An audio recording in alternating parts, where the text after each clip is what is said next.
ஆனாலும் அந்த மக்கள் நம்பல. ரெண்டாவது காட்டியும் குலுக்கி போட்டாங்க, அப்பயும் யூனுஸ் அலைஹிஸ்ஸலாம் தான் வந்துச்சு. மூணாவது காட்டியும் குலுக்கி போடையில யூனுஸ் அலைஹிஸ்ஸலாம் தான் வந்துச்சு. அங்க என்ன பண்ணாங்க, அதுக்கடுத்து யூனுஸ் அலைஹிஸ்ஸலாம் தண்ணிக்குள்ள தூக்கி போட்டாங்க.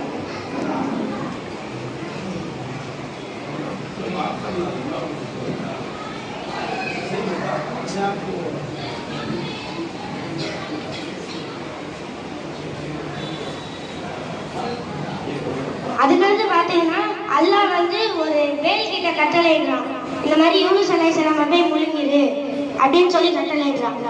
அதே மாதிரி அந்த ஒரு வேல் முழுங்கிருச்சாங்க. முழுங்கின உடனே யூனுஸ் அலைஹிஸ்ஸலாம் ஒரு திக்ரு ஓதுனாங்க. அது என்ன திக்ருனா, லா இலாஹ இல்லா அன்த சுப்ஹானக இன்னி குன்து மினல் ஸாலிமீன். அதாவது அல்லாஹ் திருப்பி அந்த வேல் கிட்ட போய் கட்டளையிடுறான், இந்த மாதிரி அவங்க போய் கரையில